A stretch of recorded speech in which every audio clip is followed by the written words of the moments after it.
Hello, Trump told DOJ officials to just say that the election was corrupt and leave the rest to me, new document show.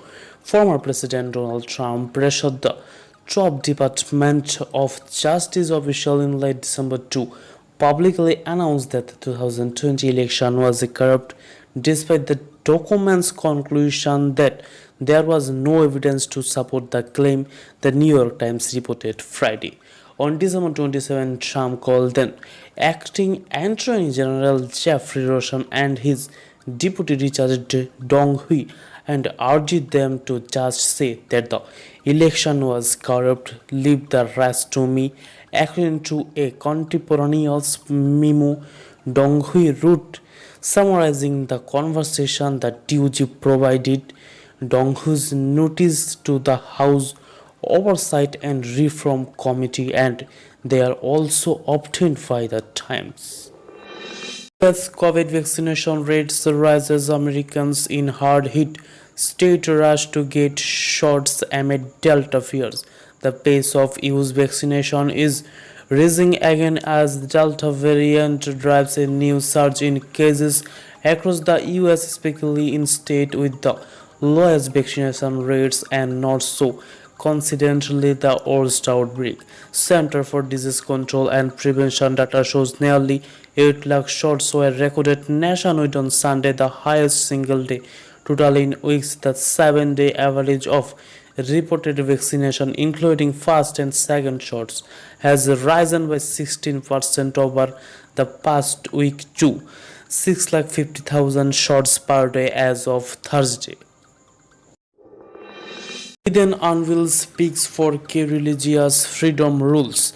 President Joe Biden on Friday announced his peaks for 4 key religious freedom rules, including Khazir Khan, the Muslim American father of the slain US soldier who became an outspoken critic of former President Donald Trump throughout of his campaigns. Khan was appointed to be a Commissioner of the United States Commission on International Religious Freedom, a body that investigates and monitors religious freedom issues across the globe and makes recommendations to the administration on how to address abuses. He rose to national prominence during the 2016 campaign with his sharp critiques of Trump policies and rhetoric toward Muslims, ultimately speaking out against the Republican at the 2016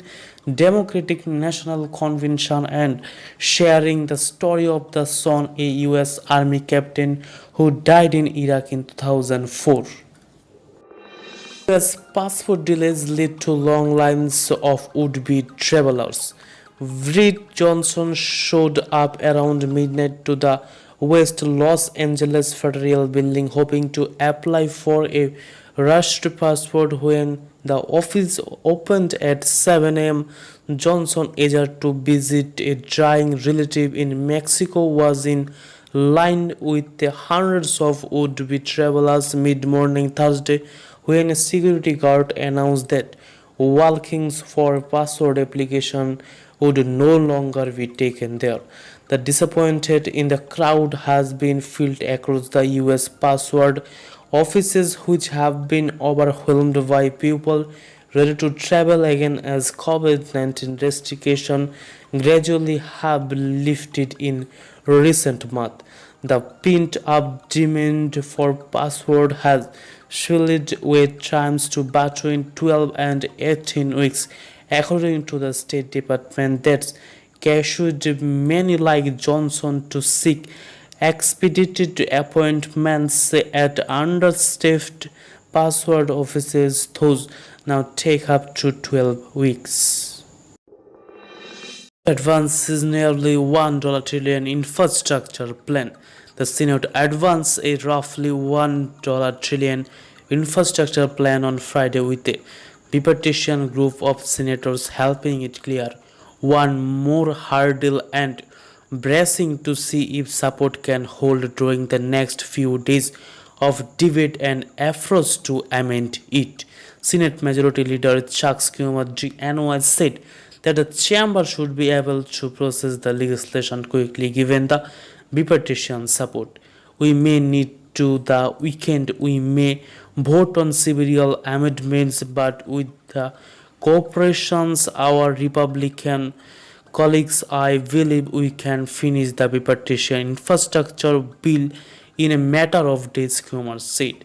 But since John Cronion, our Texas predicted it is going to be green, the effort got off to a haphazard start on Friday shortly after the Senate began the procedural vote. It was stopped since Johnson RSD indicated Republicans would need to see the full text of the bill before agreeing to go forward.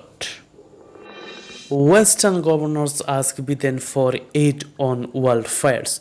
Governors of western states facing severe fires called for federal action on climate change and forest management on a call with President Biden and Vice President Harris Friday. Biden began by asking the governors what help the White House could provide at the state level that they were not already receiving. Montana Governor Jan Forty said the fires illustrate the need for more effective forest management in the affected areas.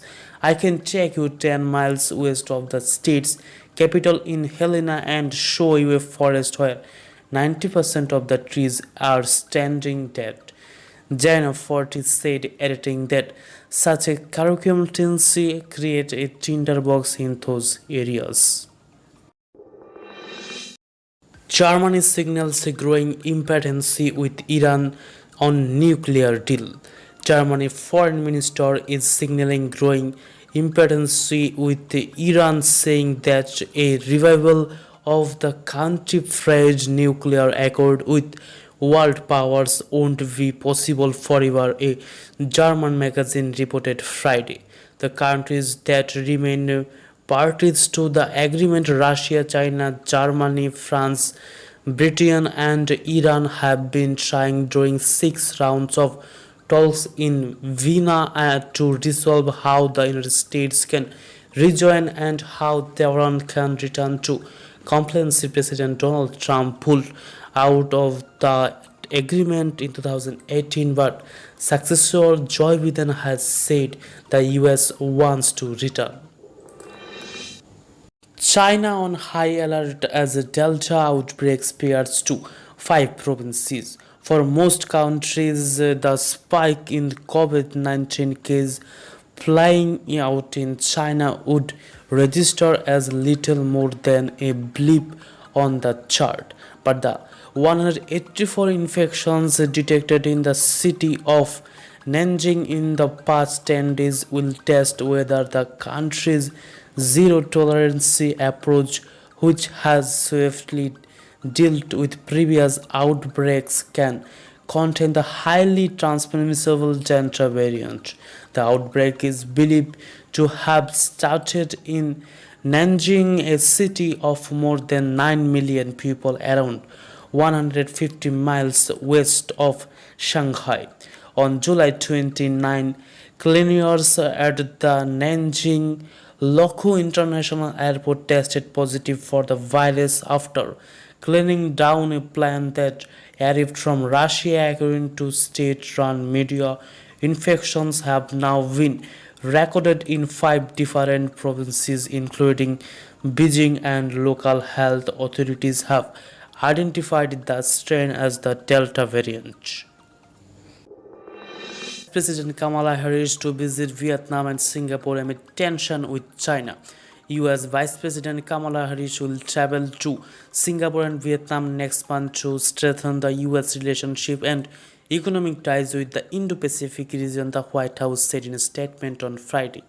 Harris will be the first US Vice President to visit Vietnam and the highest-ranking official from the Biden administration to visit the Indo-Pacific and Asia. Overall, Indo-Pacific refers to the region that lies between the Indian and Pacific Ocean, bordered by Japan, India, and Australia. The visit comes as the administration works to fortify regional ties with Southeast Asian nation while pushing back on Chinese influence in the region and globally.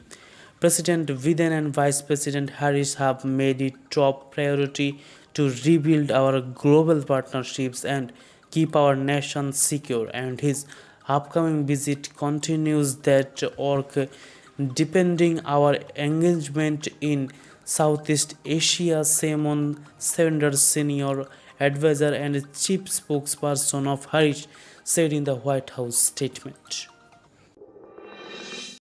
Okay, let's see today's weather report. Alabama, Alaska, Arizona, Arkansas, California, Colorado, Connecticut, Delaware. There is no possibility of rain in this state.